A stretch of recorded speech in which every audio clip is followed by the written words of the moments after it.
#1 business and self-development podcast, Connected Minds Podcast. You know, when I watch your videos, right, I see a lot of, livestock. What do you like about goats so much? It's not specifically goats. I think I'm just an animal lover. Growing up as a kid, I always had rabbits.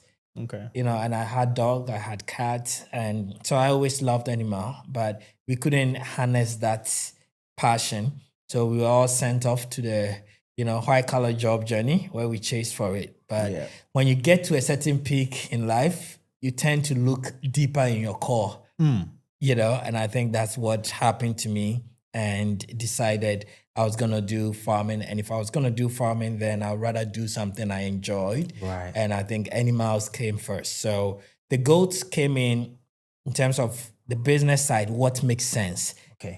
Goat is very easy to rear. With a small land, you can still scale a lot. It's also the meat that bridges rural and urban as well. So if you go to the most remote village restaurant, you'll get goat meat. Accra, you'll get wherever. So it's from the business angle, it's something that I felt like I could make way with. And it was also very untapped. So our goats, there's so much to do. And as an entrepreneur, the joy is the problem solving, right? So I'm like, if I go into pigs, the breeds already exist. People know. Cattle, they're already big. But goats, nobody cares. They call it the poor man's cow. I see. Okay. Right. So again, I'm like, let's go make some difference there. And I'm so happy to see the amount of people and, like you said, the connection I'm having with people that I never even thought they are thinking about goat farming, but now they see the opportunity. Yeah.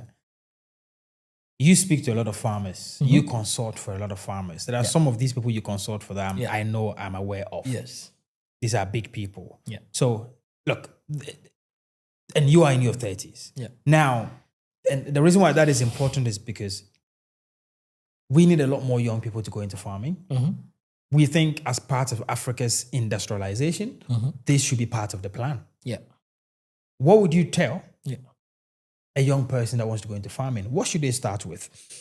What can they realize? Yeah. Can that replace their regular income? Yeah. Is it beautiful to be a farmer? Yeah. What is it? I think it is. It is beautiful. There's some sense of joy that you get from farming that very few industries will give you that. You can be in real estate and build a house, but the house is a house. It's stagnant. You cash your cash out, you're done. I go to the farm and sometimes my team have to drag me and say, hey, it's getting late. Like just seeing the animals grazing, interacting, different things, different issues coming up, solving, like seeing their growth, seeing their lineage, perfecting their genetics. Like it's just the science behind it, from nutrition, from genetic, from health to management to infrastructure. These are all things that I deal with on a daily basis and really keeps me on my feet. But if you're a young person and you want to go into agriculture, a lot of the saying is that agriculture doesn't work. It does work, but everything that works has a way. It has a formula. You got to know that formula.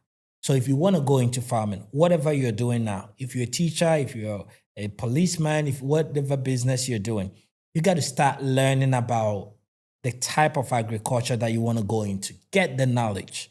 And I always say this, I think it's a Chinese saying. It says, whenever the student is ready, the master will appear. Exactly.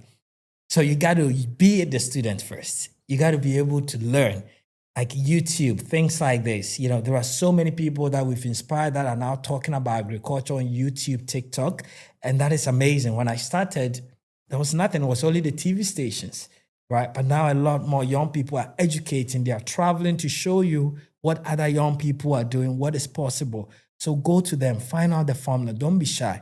We started the Farming in Africa YouTube channel because people weren't willing to share the information with us. And that's a mentality we have to leave behind. And then we said, we're going to share everything and break that chain. So now it is there. And a lot more disciples are following, also sharing. So now you have the knowledge you need on your phone, in your tablet. Learn. Once you figure it out, start small. test it out to see, does it work? Is this going to work? Because there's so much as a farmer you have to learn. I tell people again, the formula is there, but it changes every year, every season, every weather change. You know, what works in this rainy season might not work in the next year rainy season. So be willing to adapt, and that you build by experience, right? So the farming is going to work. People have done it. I went to a farm in Mexico with about 70,000 cattle.